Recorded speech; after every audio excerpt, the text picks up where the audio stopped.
Recording in progress. Shabbat Shalom, Shankwaya One Vision Ministry. Today I want to deal with knowing Yah's brides from the beginning. Yah's brides from the beginning. Knowing Yah's brides from the beginning. Okay. Abiyah, thank you for the Shabbat. I thank you for just being head over my household and leading and guiding and directing me. May I be about your will and about your service. May I understand or comprehend that you are a sovereign, a king, a ruler, one of great wealth, and that your mindset is different than those that think of poverty or relish in not having or in lack. May I magnify you. May I lift up your name and give forth information for people to sift through and maybe even challenge and maybe even have planted in them. May your will be done on earth as it is in the Shamayim. Hallelujah. Yada Yahuwah. Okay. So I'm going to start off, of course, in the Tanakh. Let me share my screen and let's get going. So where I'm going to start off first is here. Starting off first with Malachi 3:6. It says, "For I am Yahuwah, I shall not change. And you, O sons of Yaakov," who are the sons of Yaakov? They are labeled and called Israel. His name is changed to Israel, but his sons as a whole, as a nation called Israel, shall not come to an end. Let's move on. In the Brit Hadashah, it says, Yahusha, Messiah, is the same yesterday and today and forever. Let me continue. Tehillim, or Psalms 147, it says, "Great is our master and mighty in power. There's no limit to his understanding. His comprehension has no limits. What he knows has no limits." Keep going. Yeshayah, or Isaiah 42. Start here with 8. It says, "I am Yahuwah, that is my name, and my esteem I do not give to another, nor my praise to idols. See, the former predictions have come, and new ones I am declaring. Before they spring forth, I let you hear them." So he knows what's going on ahead of time, when it's happening, and he's able to even speak on these things before they happen. Let's keep going. Yeshayah, Isaiah 46. It says, "Remember the former events of old, for I am El, and there is no one else, Elohim, and there is no one like me, declaring the end from the beginning." So he knows what the end is going to happen from the beginning. He's not a learning being. He knows already. So it's not something that catches him by surprise. Basically, whatever is established, he has something to do with it. He either allows it or he preordains it, one way or the other. So declaring the end from the beginning, and from of old that which has not yet been done, saying, "My counsel does stand, and all my delight I do."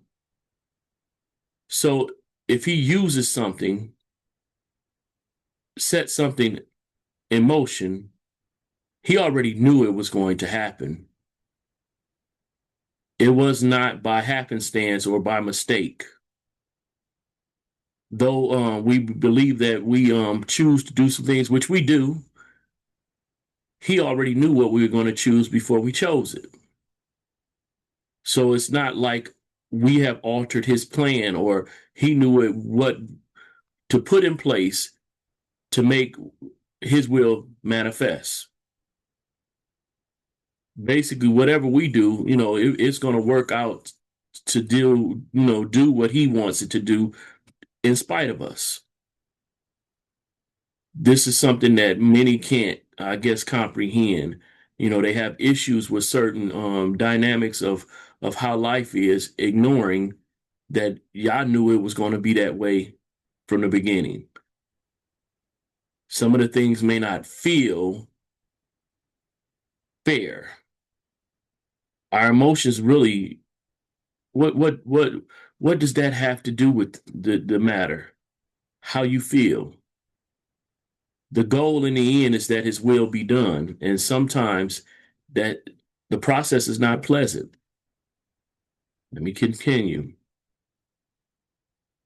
Telling him, Psalms 33, the counsels of Yahuwah stands forever, not for the moment, but forever.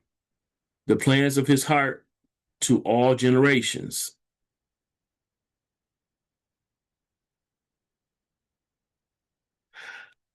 Now I'm going to get into what I really want to lay down. So I've been questioned on you being a man with one wife. Why do you focus so heavily on polygyny? And somebody said, that we got all of this sickness and all this other stuff going on. Why is this your focus? Can't you be talking about something else? And I'm like, okay, you have all these other teachers out here talking about something else. You could either move off my Facebook page and go to theirs, which I don't mind if you stay. But the thing is, though, if I'm the only one speaking on it, there's all these other alternatives. You don't have to be there. I have no problem with you being there, though. How do you not know if this is my assignment or not? Did you even talk with Yada to ask and to intercede? If all the other people are talking about something else and this is something different, maybe it's something that you might need to hear. But again, a lot of times people's emotions and feelings get in the way. Polygyny was something that was going forth in the biblical days. It's not something that at this time in my life, at 53, I even desire. I have my one wife, my Proverbs 31, and I'm very content and happy with what I have. But Yah allowed it in that season, and it actually was the foundation of Israel. The 12 tribes was basically founded by Yaqub and 4 women. We can't get away from that. But a lot of folks will say, well, polygyny is sinful. So are you saying that Yah used sin to found his nation, to found his kingdom? That sounds foolish. It sounds like you don't even believe in the Yah that you claim to believe in. There's laws that are in place that even push towards polygyny, but I'm gonna go there. I'm gonna leave that for the end. But I want to show you something. Something that people just glance by and ignore. And why? I did all that talking in the beginning of sharing that he does not change and that basically he knows the end from the beginning for a purpose. Let's go. We're going to go over here to Jeremiah, as many call it, but just Yirmiyahu 2. That's where we're going.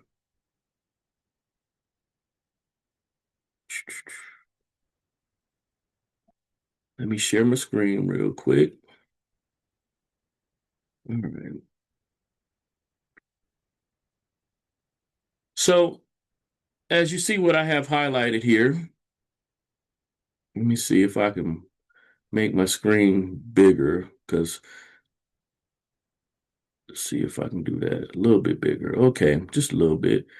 It says, and the word of Yahuwah came to me, saying, Go, and you shall cry in the hearing of Jerusalem, saying, Thus said Yahuwah, I remember you, the loving commitment of your youth, the love of your bridehood. When you went after me in the wilderness, in a land that was not sown, Israel was set apart to Yahuwah, the first fruit of his increase. All who ate of it became guilty. Evil came upon them, declares Yahuwah. Bridehood. What does that mean? Okay, let's go over here. I'm going to share my screen real quick. Again. All right. Sharing my screen again. And I'm going to look at that with the Strongs, instead of bridehood, it says espousals, which is Hebrew in the Strongs H3623. So I happen to have that up over here. Let me go. Just share my screens again. I happen to have that up again over here on my browser. And here it goes right here. Jeremiah 2:2, and it says espousals 8:36-23. And you move up and you see that espousal means condition of a bride before her marriage. So this is speaking of Israel and its condition of as his bride before marriage. So we're going to go back over here to Jeremiah and just move over to Jeremiah 3. Yirmiyahu 3, and let's read. It says, Elohim said, if a man puts away his wife and she goes from him and becomes another man's, does he return to her again? Would not the land be made greatly unclean? So right here, you can obviously, well, I can obviously see that it's talking about the land being the woman be greatly unclean. Her womb be greatly unclean. Another man entering that woman after he's let her go, put her away, that's unclean. That's defiled. So let me keep going. But you have committed whoring with many lovers. And would you return to me, declares Yahuwah. See, Israel's still married when Israel's committing these whorings. No divorce has happened yet. But keep going. Lift up your eyes to the bare heights and see, where have you not lain with men? Besides the ways you have sat for them like an Arabian in the wilderness, and you have made the land unclean with your whorings and your evil. Therefore the showers have been withheld, and there has been no latter rain. You have had a whore's forehead. You refuse to be ashamed. Shall you not from now on cry to me, my father, you are the guide of my youth? Does one bear a grudge forever? Does one keep it to the end? See, you have spoken and done the evils that you could. And Yahuwah said to me in the days of Yoshiyahu the sovereign, Have you seen what backsliding Israel has done? She has gone up on every high mountain and under every green tree and there committed whoring. And after she has done all these, I said, return to me. But she did not return. And her treacherous sister, Yahuda saw it. And I saw that for all the causes for which backsliding Israel had committed adultery. Stop there. What is adultery? Israel committed adultery on Yahuwah. Israel is Yahuwah's wife, being with another. His wife being with another, committing adultery. I had put her away and given her a certificate of divorce. So the act of adultery already happened. Now he puts her away and give a certificate of divorce. But yet it's obvious he's married to her. That's his bride. Okay. Yet her treacherous sister Yahuda did not fear. Why is it talking about Yahuda here? You know what? The reason why is because Yahuda is also his bride. Yahuwah has two brides. If you go to Jeremiah 31:31, you see a covenant is with Israel and Yahuda. Many call marriage a covenant between a man and a wife. But his covenant has two participants, Israel and Yahuda.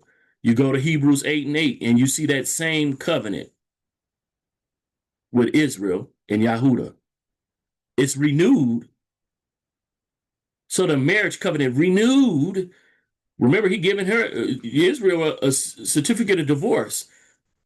How is he married to Israel unless he renews the marriage? But okay. Yet her treacherous sister, Yehuda, did not fear, but went and committed whoring too. So he got another wife committing whoring on him. But he cut Israel off. But it came to be through her frivolous whoring that she defiled the land and committed adultery with stones and wood. And yet, for all of this, her treacherous sister, Yahuda, has not turned to me with all her heart, but falsely declares Yahuwah. And Yahuwah said to me, backsliding Israel, his first bride, has shown herself more righteous than treacherous Yahuda. Go and proclaim these words towards the north and say, return, O backsliding Israel. So this is before Israel goes and finds another husband. Return, O backsliding Israel, declares Yahuwah. I shall not look on you in displeasure. I'm going to renew my covenant with you. And I shall not look on you in displeasure, for I'm lovingly committed. I'm committed to this covenant. Though you've been playing games and whoring in this covenant, I'm committed to it, declares Yahuwah, and I do not bear a grudge forever. Only acknowledge your crookedness. Take accountability because you have transgressed against Yahuwah, your Elohim, and scattered your ways to strangers under every green tree. And you have not obeyed my voice, declares Yahuwah. Return, O backsliding children, declares Yahuwah, for I shall rule over you and shall take you, one from a city and two for a clan, and shall bring you to Zion. So, if he divorced or gave a certificate to divorce to Israel, but Yahuda is still there, Yahuda is still his bride, and then he goes back and gets Israel back, there was always two. How is he left with Yahudah alone as his bride, and then he goes to get Israel back, and it's not two? Again, Jeremiah 31:31 or Yirmiyahu 31:30 is a covenant with who? Yahuwah has a covenant with who? Who is his bride? He says Israel is his bride, but also Yahudah too. Yah knows the end from the beginning. If you remember, Yaqub had 4 women to establish Israel. 2 we labeled as bride, but the other 2 maids. You can say concubines, but they were brides as well. He had 4 brides. He was a polygynist. Your feelings are in place, and oh no, it's not fair. It's not. And that marriage was set off for deception. Oh, there wasn't deception in the marriage between Adam and Eve or Havah. The first monogamous relationship didn't have any deception in it. So you can discount one relationship or the polygynous relationship because of so-called deception, but you don't discount the first. Very hypocritical, I would say. But again, your feelings and your emotions are involved. But let me continue, because I want to show you how a king, a wealthy person, is thinking when he sets and establishes laws. I'm going to keep going. I want to share something with you, because a lot of times, people want to say that polygyny is again a sin, but I show you a law that's in place that actually pushes towards polygyny, and most people want to skip over it. They already want to skip over Yirmiyahu, where it shows that Israel and Yahudah both were brides to Yah. And it's forever. The fact that he had to set a covenant and renew that covenant shows he has an intent on this being forever. And he said he doesn't change. He knows the end from the beginning. I established that, but of course, because I'm talking on polygyny, there's going to be a problem.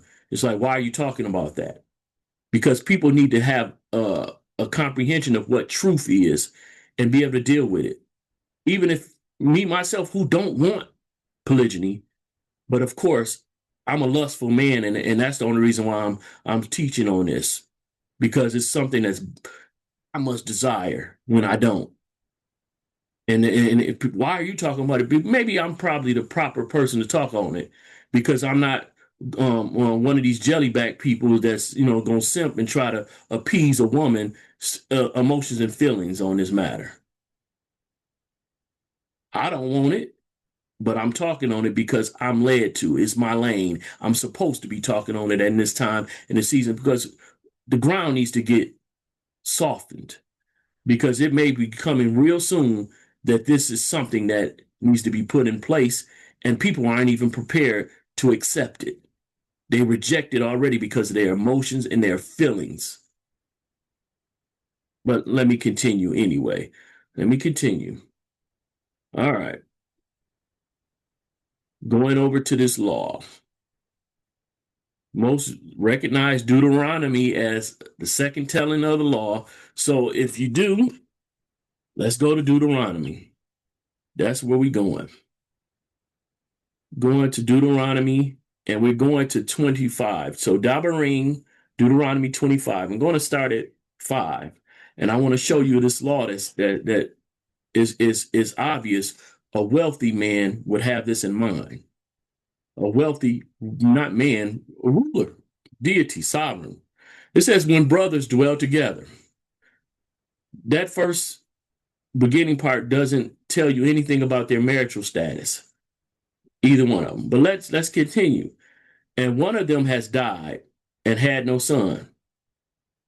The widow of the dead man shall not become a stranger's outside. Stopping right there. Some say, well, how you know that the other brother was married too?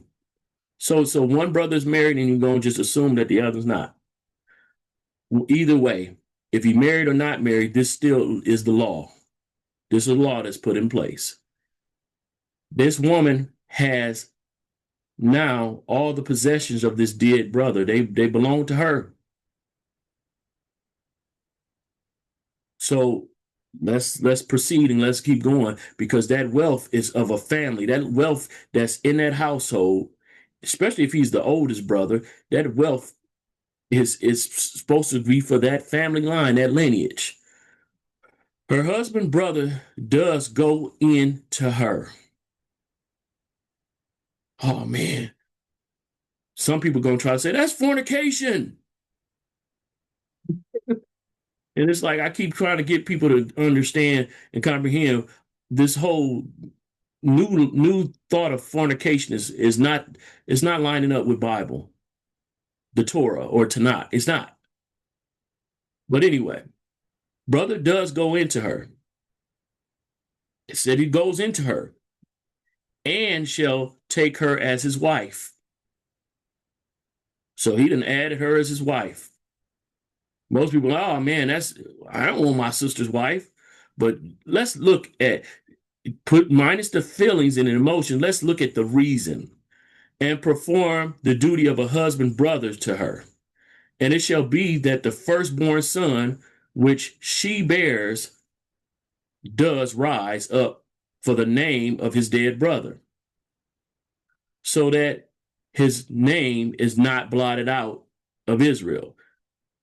This brother is providing his brother an heir, someone to keep the wealth within their family, someone to carry on his brother's name. But he took her as a wife. So it's just that son is now taking the brothers, and that now that's still his wife. He ain't throwing her away, but keep going. But if that man does not desire to take his brother's wife, I don't want her, then let his brother's wife go up to the gate to the elders and say, my husband's brother refuses to raise up a name to his brother in Israel. Y'all don't get it how shameful this is. Modern women now, they divorce and they take away the wealth out of a man's home. Being fruitful and multiplying, having dominion, if you give away your wealth, you taking away your dominion. What king, what ruler, that's not how you establish dominion. My husband brother refuses to raise up a name to his brother. He does not agree to perform the duty of my husband brother. The elders of his city shall then call him and speak to him, and he shall stand and say, I have no desire to take her.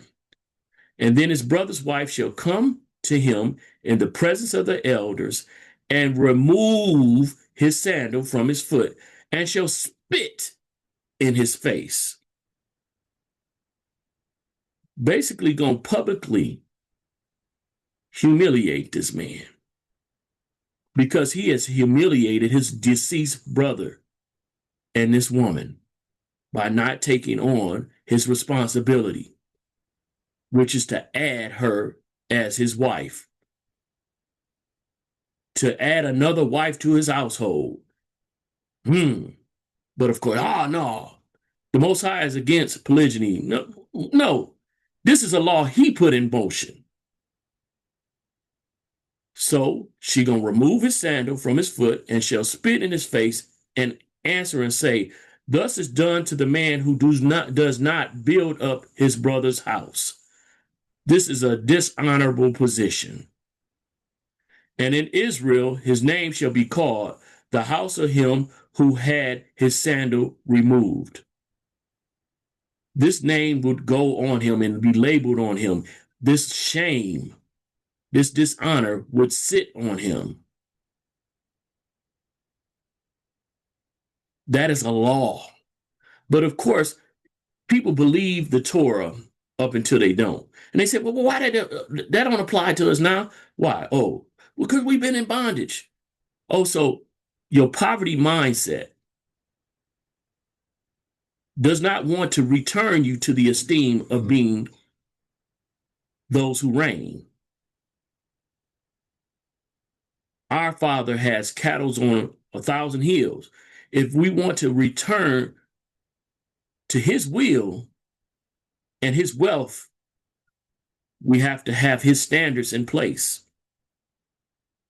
Not be willing to let his wealth and his dominion be passed on to other nations or other peoples.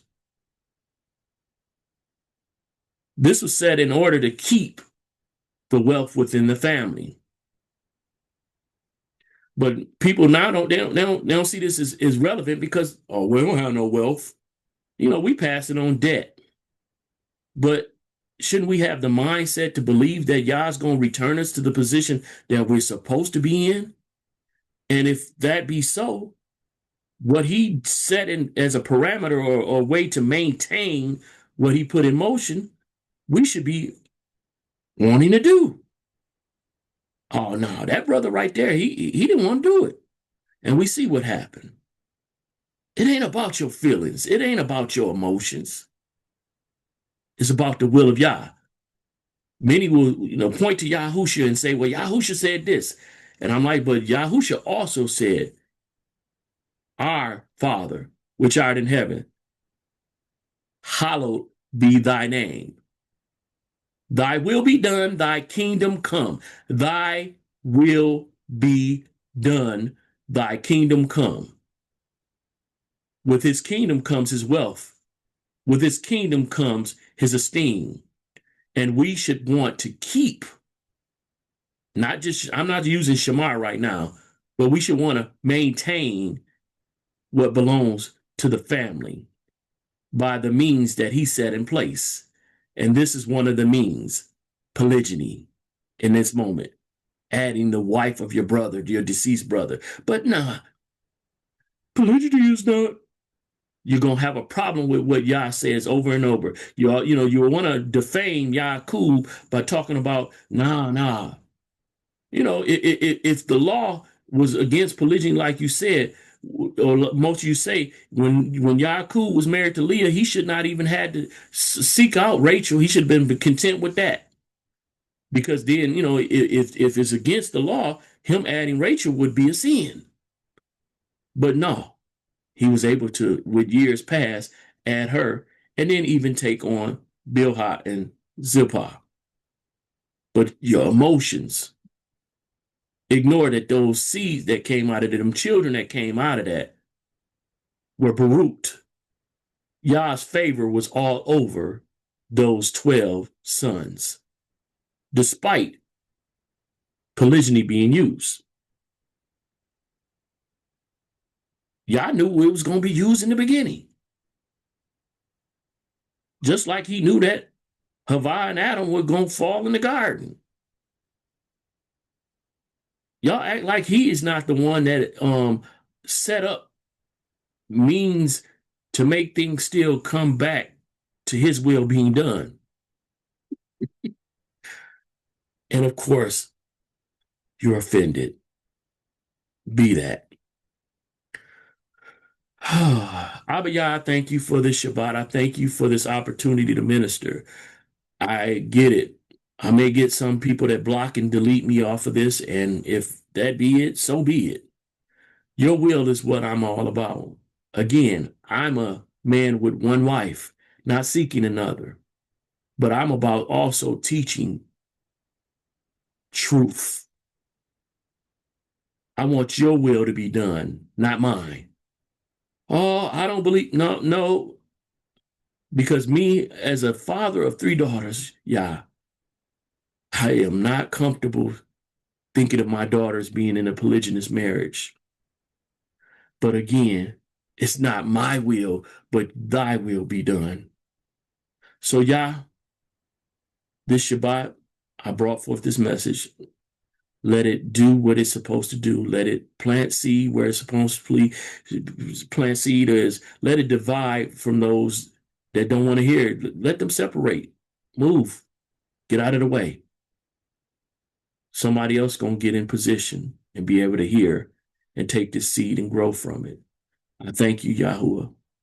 Yada, Yahuwah. Shabbat Shalom. Shan Kuya, One Vision Ministry. Yada, Yahuwah.